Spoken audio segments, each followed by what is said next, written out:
And I said, Nice. you guys make killer music. We have Jen with us again, visiting again from Chicago area. Hey, Jen. Howdy. And this is kind of a new thing for the Prog chat where it's a kind of a concert report. She's got a long grocery list of bands she's seen. So we'll just jump right in, Jen. Okay. So a couple of my favorite bands, and I know I've asked you to react to all of them. I think you've done at least one song from all of them. People started touring again, and it's been a deluge of awesome shows. And unfortunately, I can't go to everything. I had to pick and choose. And the first one of 2022 was actually a streamed concert, and it was in February. It was on February 18th, and it was from Soen. Oh, And Soen did like a special invite concert to worldwide.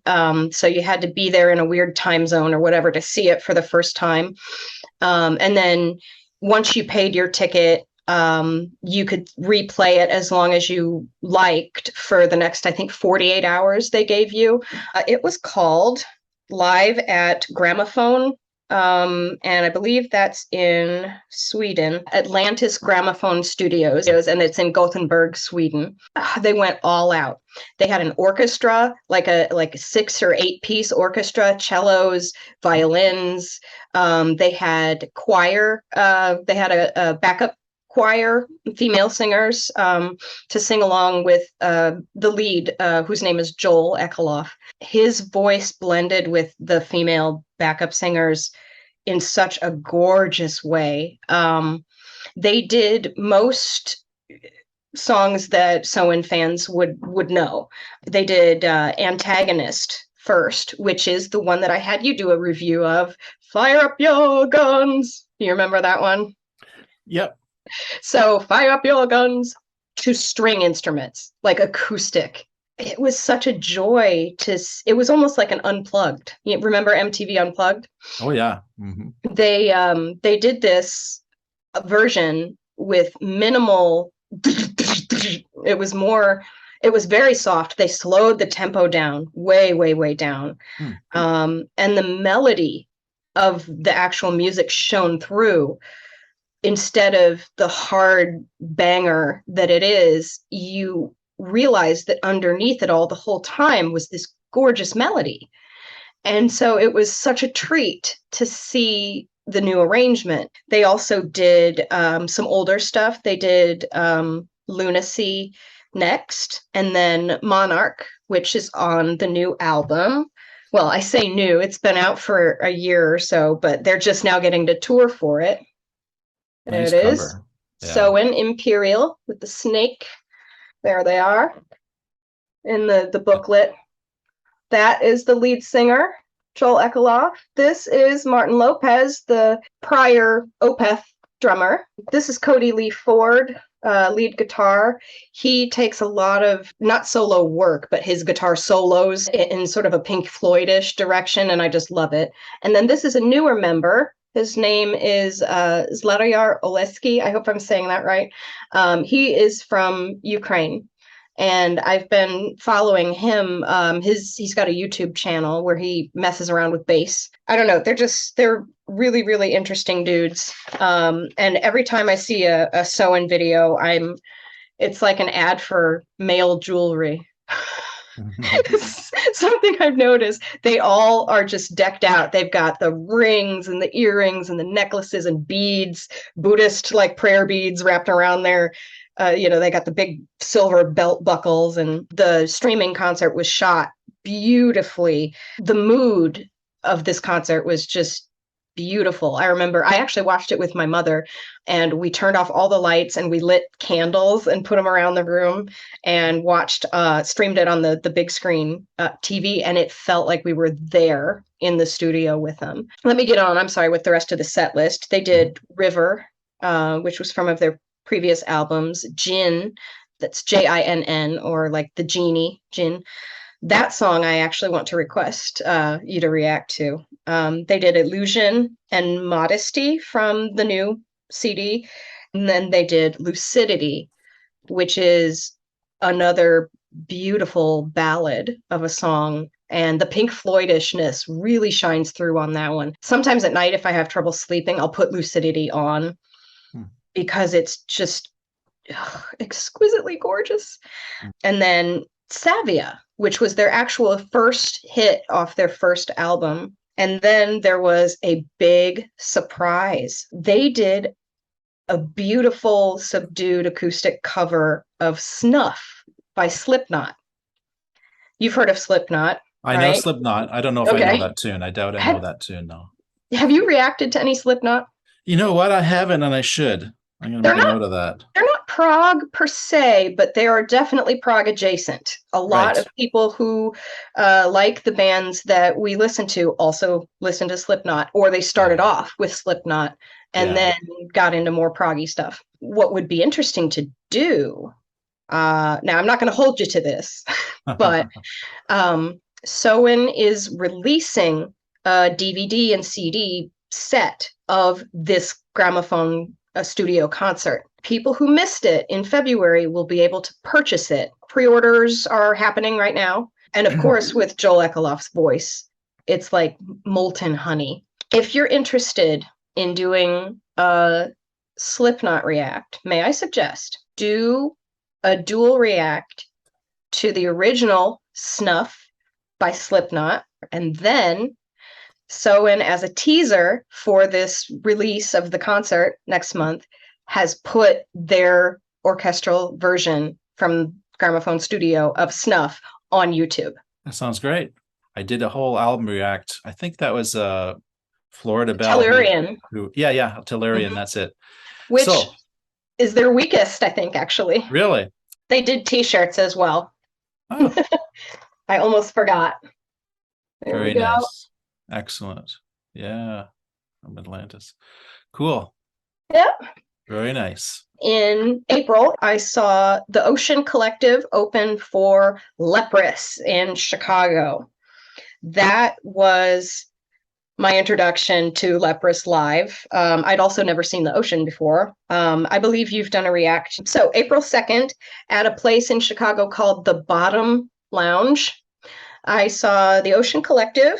They're just known right now as the Ocean. I think they dropped the collective part. The set list for them was Triassic, Miocene, Pliocene, Oligocene, I hope I'm saying these right, Paleocene, Holocene, Permian, the Great Dying, and Jurassic Cretaceous. My mother went with me to this concert. I had to do a lot of convincing, and she had no idea what the Ocean was. She didn't know that there were going to be gruff vocals, any growling at all. So she was kind of shocked when the started. Right. But the music was so good that she was bopping her head along. It was brutal, but melodic. It was gruff, but intricate.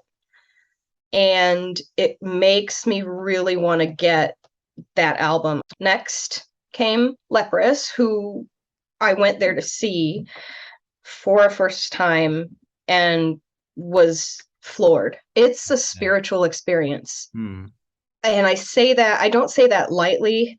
I'm not like a religious person per se, but the way that they have their lighting designed, and the way that Einar's voice, that's the lead singer, Einar Solberg, the way that his voice is so angelic and he really gets that falsetto so pure.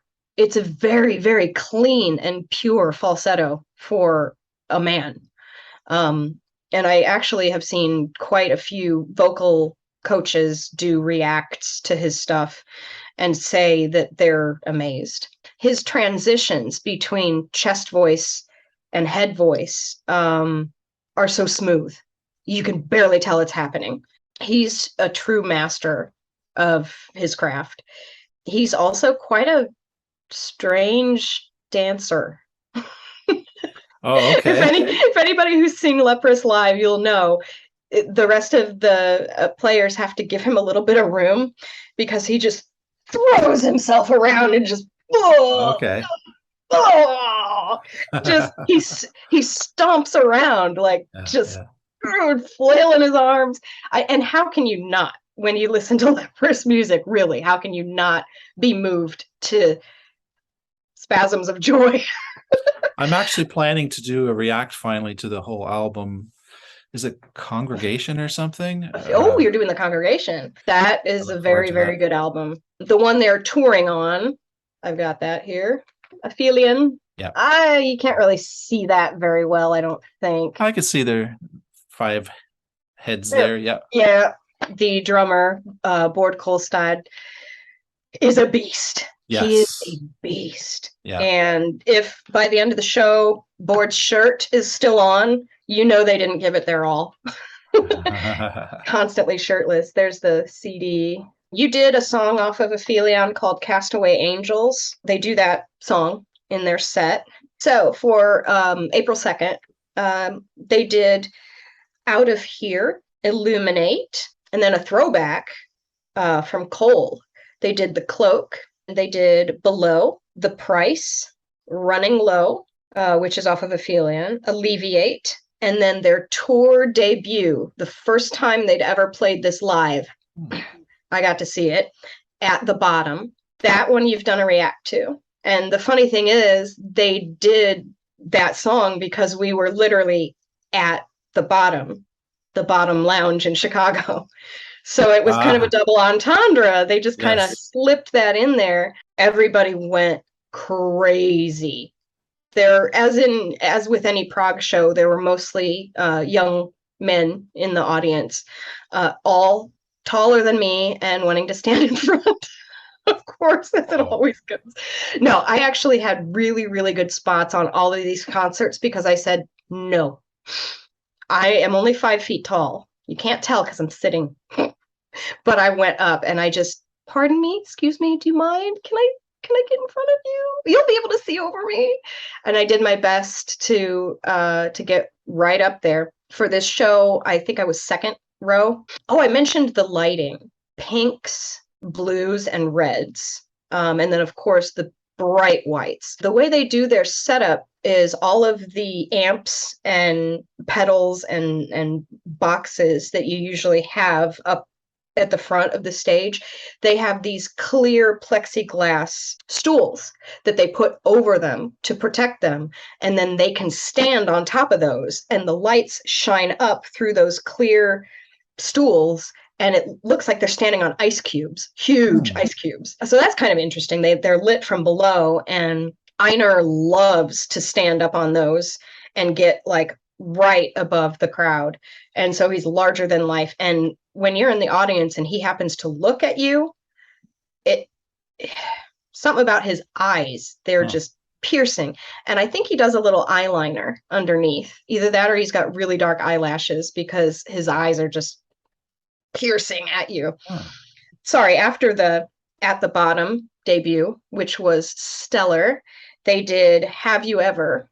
That's off of Aphelion, and it's quite funky for Leprous. I wasn't sure of it at first on the album, but now that I've heard it live, I think I like it even better. If you ever do the react to that one, I'm interested in what you'll think. It's more poppy than Prog, I think. And a lot of fans that I know of are disappointed that Leprous is going towards this direction. I wouldn't say they've become a pop band, not at all. But some of their pieces are a little poppy. After that, they did Castaway Angels, and it was ethereal, very beautiful, very subdued because there aren't a lot of instruments going on. There's acoustic guitar, barely some drums. And then I think that he uses a slide at some point. It's mostly just the Einar show, and his voice holds up beautifully live.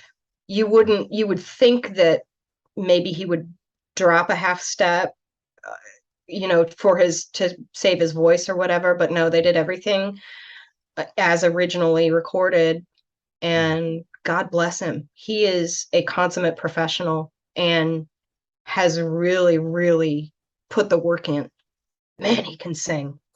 After Castaway Angels, they did From the Flame, which is another oldie. I think that's off of Melina. Nighttime Disguise, which is a special one off of Aphelion. It's the last track. It's a fan-composed song. Have you heard anything about this one? Yeah, I think so. Yeah. They involved their fans to write one last song for the album or something. Yeah. They had the fans choosing the meter, the key. I don't know if fans wrote any lyrics or not, but the fans, of course, demanded that Einar use the gruff vocals, at least growl for a little bit at the end of the song, and he did. It's been a few albums since he's done a growl, but it was a huge payoff. And when Einar was introducing the song, he said, "This is the last time we're ever going to do a crowdsourced song." Oh, Apparently, it was a grueling process for them, and the fans made choices that the Leprous themselves would not have made. But boy, did it turn out well. There's even some horns in it, trumpets. They didn't have that live. It was a backing reel, but pretty cool. Then after that, they had like a little walk off, and then came back to do the encore. And the encore were two of their, I would say, best songs ever: Slave and The Sky is Red off of Pitfalls. Yeah, that's the one that's in like 11/8 or something. Yeah. Crazy. And it's very, very dramatic live. And of course, all the lights are red. You just feel like you're doused in blood listening to that song, and the whole room is pulsating. What a finish. It was pretty amazing. And I'll show you my shirt. Nice. Great. Yeah. Leprous Aphelion. And Nice. this one is a long sleever. Oh yeah. Yeah. Okay. Next show is May 20th to go see Haken in St. Louis. They were opening up for Symphony X, and it was Symphony X's like 20th anniversary tour. I don't know much about Symphony X other than just the hits, like the ones that got the most attention. It was my plan to just go see Haken and then maybe cut out a little early, because I didn't know what to expect at all with Symphony X, but I ended up staying for the whole show because it was well done. The lead singer really knew how to work the crowd. He was very, very good at getting participation, getting everybody to clap, having some of us sing the lyrics, holding out the mic and getting everybody to sing the chorus, going back and forth up and down, throwing his arms up. He was really, really good with the crowd work and made everybody feel like we were having a party. Grabbed myself another beer and stayed. Yeah. I'll just read the set list to you very quickly, just for Symphony X fans. Sure. They did Nevermore, Evolution, the Grand Design, Serpent's Kiss, Sea of Lies, Without You, When All Is Lost, Run with the Devil, Set the World on Fire, The Lie of Lies, and as an encore, and this one, what an encore. One song, Odyssey. That would be my suggestion for you to do your next Symphony X song. Do Odyssey. It's action-packed. It's got everything in it. On a funny note, during the concert, they had a bit of a Spinal Tap moment. Oh, yeah? Yeah, the setup at Red Flag in St. Louis was they had a projector that was projecting the band name and logo and graphics, whatever they wanted, behind the guys on a black cloth screen. And Haken had their yellow logo there, and looked especially good when Ross Jennings put on the 1985 glow-in-the-dark 80s goggles. But then when Symphony X came on, I think whoever was doing the slides in the projector had a little bit of an issue because it was really small at the beginning. The Spinal Tap, the Stonehenge, the tiny little thing that comes down. They're like, why is it so little? They didn't have any midgets dancing around it, but the projector on the back, it just said, behind the drummer's head, and then they started moving it around, like, let's get this up, and then they started like, let's get it bigger, and then it was too big and it wouldn't fit on the screen, and so it just said phony. Oh man, they must have got a kick out of that. Did anyone in the band notice this, or is this all the audience? If they did, they didn't let on. Professional. Yes. Break a leg, keep on going. Yeah. Actually, by Odyssey, they finally did get it right. Symphony X behind them. It was all in frame. Yeah. The Haken set list. This is from Red Flag in St. Louis, Missouri. Yeah. On May 20th. They started with the first 2 tracks of Virus. Awesome. Yeah. Virus is the one that, you got it. You got your LP. You got this for me. Boop. Yep. I got the double CD. Yeah, I've got the CD as well that came with this on top of that. Yeah, I can't fit an LP in my car. Would that we could, though. There is such a thing, though. I've seen one. You could see it on YouTube. They made a record player that would fit in a car. It was in a car. It's like in the 70s or something like that. Yeah. I don't know how they managed to. What will they think of next? That's awesome. Yeah. I mean, weird. How weird, but awesome. Well, I'm a big fan of Haken. I have to say they have really grown on me a lot. Yeah. I can't wait for you to get to some of their earlier stuff. The first Haken song that you reacted to was off their first album. I think it was. Streams. Yeah, okay. The song. I would do a couple more from that album. Maybe people can comment below on which tracks from that album. I would also do Crystallized.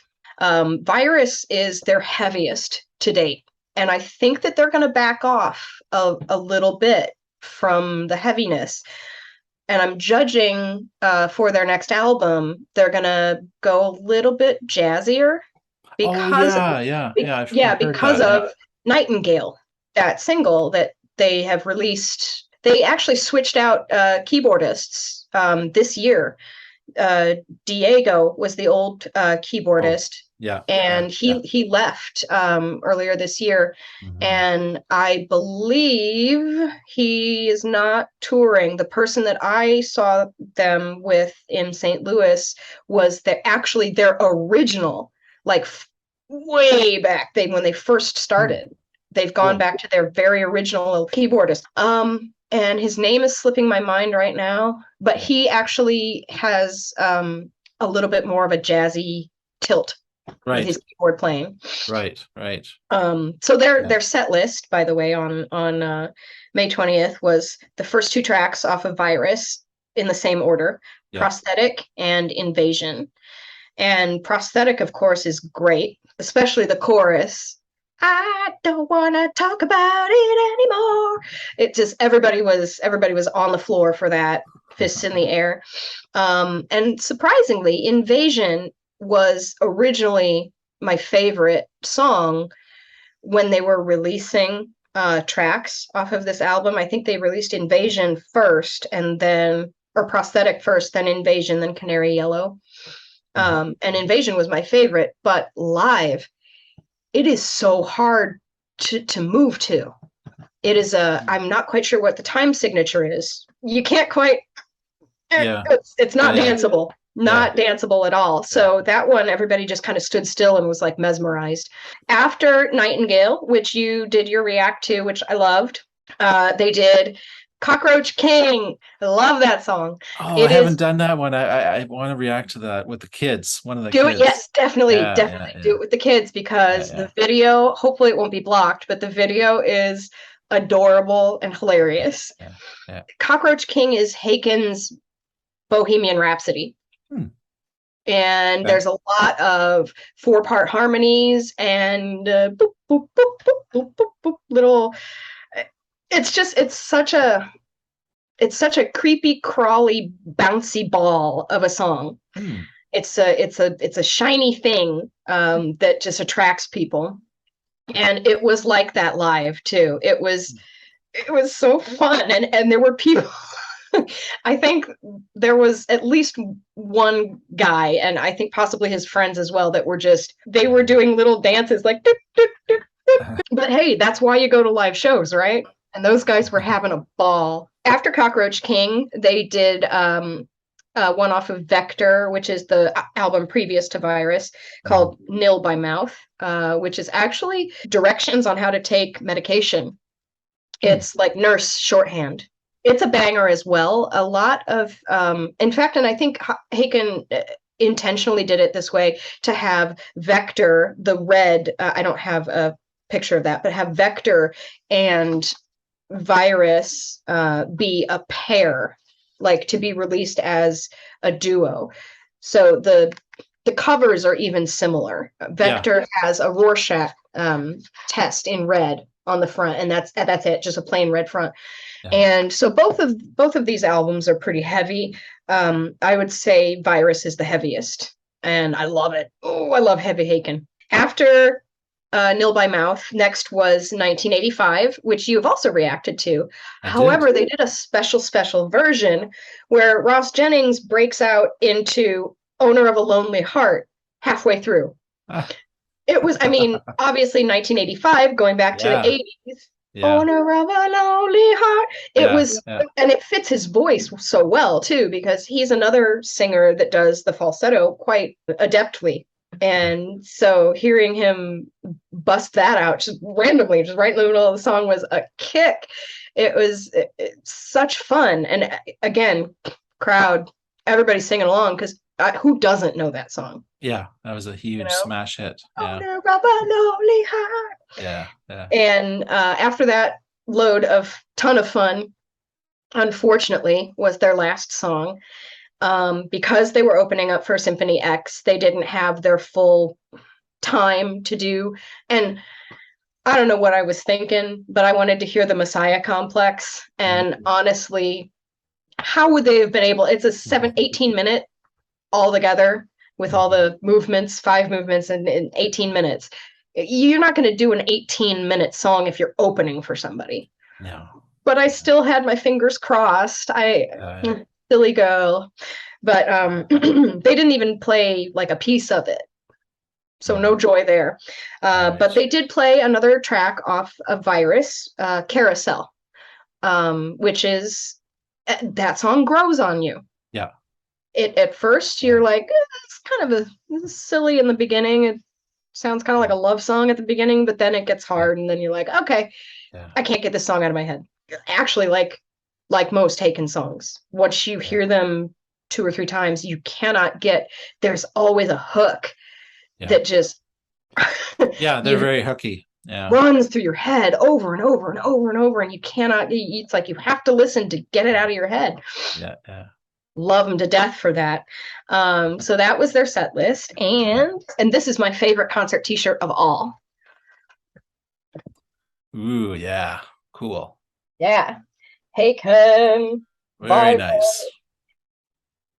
So there's that. Yeah. And of course, since it was a tour t-shirt. Yeah, nice. St. Louis is somewhere in the middle. St. Louis is in there. Next is Wheel and Leprous and Apocalyptica. This was, they call it the cello or cell-o tour. It's Apocalyptica. But then the record label, of course, Wheel and Leprous are both now, Wheel newly joined Inside Out. Yes. God, there's a ton of good prog on Inside Out. I think they're a German label. But yeah, those Germans know what they're doing. So that was in Sauget. It's spelled Sauget. It's in East St. Louis, so it's in Illinois, but it's basically St. Louis metro area. And so that show was September 26th. That's the most recent one. So Wheel opened up for us, and I'm looking to see their I couldn't find my CD case for them, so I'm using my Fear Inoculum case. And I reacted to Wheel a long time ago. I think maybe Yes. it was even you who suggested I reacted to Wheel, or maybe it was Yeah. Yeah, that was me. okay. Yep, Yeah. I've been the wheel girl. That Yeah. is Resident Human, their newest album. Yeah. You see that? That's Again, it's been out for years, but yeah. people are just now getting around to touring. Okay, first they did Blood Drinker, which is off of an EP that I do not have. It is quite I like to say, the Stegosaurus bass, the elephant or the rhino Oh yeah. Yeah, yeah. stomping around. That's what Blood Drinker opens up with. And Wheel, even though there were just the four guys, sounded massive. Massive sound. Mm-hmm. And I should mention, all of these shows, there were not very many people there at all. These were small shows, standing, no mezzanine, no sections, nothing. People just go into the bar and stand there.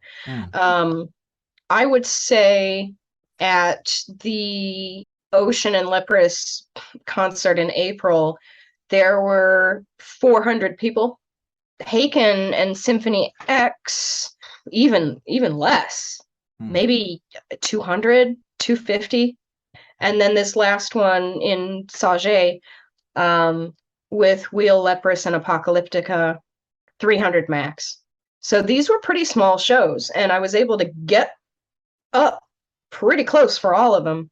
This is a special show because I got to meet Wheel. When you meet famous people that you've watched on TV or on videos, in real life, they don't seem real. They seem like, maybe I'm the only person, but no, it's true. I've met my favorite guitarist once, and I didn't act normal around him. I just became an idiot, and then so did I. I so regret it now. It's like, oh, I spoiled that moment. I could have just talked to him like a human being. I fortunately did not let this one slip out of my mouth, but I almost said, "My God, you look like wax." That Especially would have been cool, actually. The lead singer of Wheel, that. he looked like an exact replica of everything I've ever seen him in. Every tiny little video that I've ever, he hasn't changed. His hair is exactly the same. His face, he's wearing, I saved it at the end after we were done taking the silly picture with my phone, the face. Right. Why?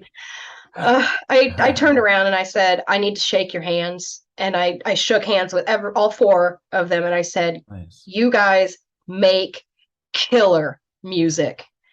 You are doing awesome work. And I cannot wait for your next project. And then, I saved it a little bit, and they were like, oh, thanks. That's great. That's a from the heart kind of comment, and I'm sure they appreciated that. I don't think they're used to shaking hands in Finland. I got to finish this set list really quick. Wheel's set list was Blood Drinker first, then Vultures, which you've done a react to.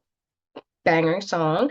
That is off of Moving Backwards, their first full-length album, which I hope someday you'll get to do in its entirety. It is superb. Along with Haken's Virus, it is the best, I think, from 2020 is when it came out. Next, they did Hyperion off of Resident Human, and then Movement, which was the first single off of Resident Human. And last, they did their eponymous song, Wheel. And I enjoyed the hell out of it. Like I said, it was massive sound. I had no idea what a gut shot it would be to see them live. Just total.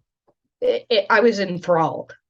Leprous was next, and they did Out of Here, Below.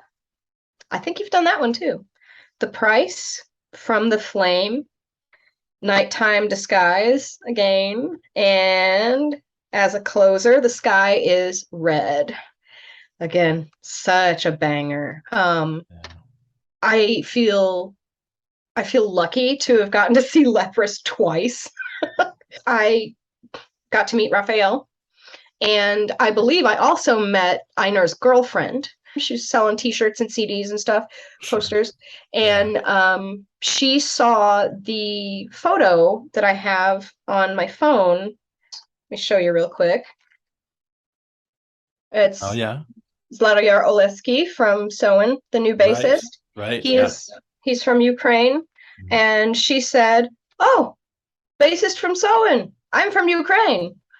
And I was just like, "Oh my gosh, okay." Wow, cool. And in the at the April show, Einar dedicated Castaway Angels to all the people in Ukraine and said, "That's where my girlfriend is from." So I spoke with her for a little bit, and she's such a sweet lady. Very, very sweet, soft-spoken. And she helped me find a killer T-shirt of the members of Leprous. Oh, cool. Oh, I like that. Yeah, there's Einar. There's Einar up there in his tie and his vest, as he usually wears. Right. Yeah. And there, of course, there's Board shirtless. This is the cellist, Raphael. I would say the best sound was probably the Haken Symphony X show. And that was simply because it was a higher ceiling and a broader room. So there was more room for reverberation and the sound to the room effect. Fill. Do this for a living. You're good at it. You make gorgeous music. Get paid. Get what you deserve. Get the recognition that you deserve for making such gorgeous music. So I'm torn. I want them to succeed, and I want them to be prosperous and not have to have day jobs. I don't think Leprous does. I could be wrong though. Some of them may still have day jobs. You mentioned that about Haken, actually. In the Nightingale review, you wondered if Haken was a full-time band. I'm guessing they are, just looking at the long list of touring. But I don't know. Maybe when they get back home, they do have some jobs that they do just to fill in the gaps. Who knows? Well, I know that some of their mixing is done in a garden shed. Because I was trolling around on, was it Prog Nation or Prog Archives, something like that. And one of the neighbors was like, "Yeah, I hear a bunch of genty stuff coming from the garden shed across the way. They're from the UK." And so he said it in a very adorable Britannish way. He was like, "In the garden shed, I hear genty sounds. He's mixing the Haken." I mean, that's adorable and garagey in a way. Remember the garage bands of the 90s? These are our garage bands. But I wish them all the best. I want them to have fame. I want them to have success. I just still want them to be mine. Yeah. I know what you mean. Yeah, you need to get to more concerts, Dino. I do. It's not been a priority, but at some point I am going to make it a priority to start going and seeing concerts. I have the Apocalyptica set list. Okay, sure. Okay, sure. For the Apocalyptica fan. And would I like Apocalyptica? I think you would. Okay. Yes, sir. I should check one out then. You think? Like I said, there are 4 cellos. There's no bass guitar. There's no rhythm guitar. There's no lead guitar. There are 4 cellos, and they play those parts in their songs. Some of their songs, they have a guest vocalist, but normally it's instrumental. They played, I would say, about a third to a half of the concert with their guest vocalist, who is their touring vocalist.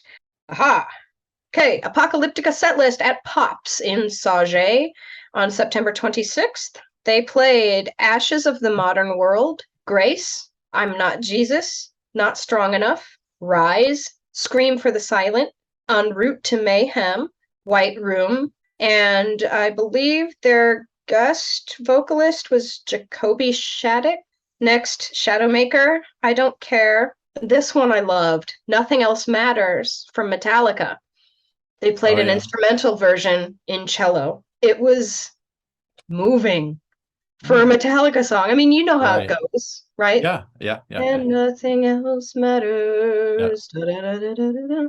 It was Metallica Black. That album was the first CD I ever got Ah, in high school. And so it means a little bit to sure. me, Yeah. memory wise. And hearing that being played on cello, no vocals, but I remembered every line of the lyrics, Uh-huh. and the crowd was singing along. And I just couldn't believe it. I was like, this is moving for Metallica. Next, they did Inquisition Symphony, another Metallica, Seek and Destroy, Farewell, and in the last song was In the Hall of the Mountain King. So they do classical as well. And the new album that they have out, I did a little bit of research, is all classical music. None of it is their own songs that they've written. None of it is covers of like Metallica or AC/DC or anything like that. It's all Beethoven, Mozart, Chopin, Bolero. Oh, that was an interesting video. I found on YouTube. They did a cover of Bolero. They're classical dudes, and they put an orchestral flavor. They bring, of course, with four cellos.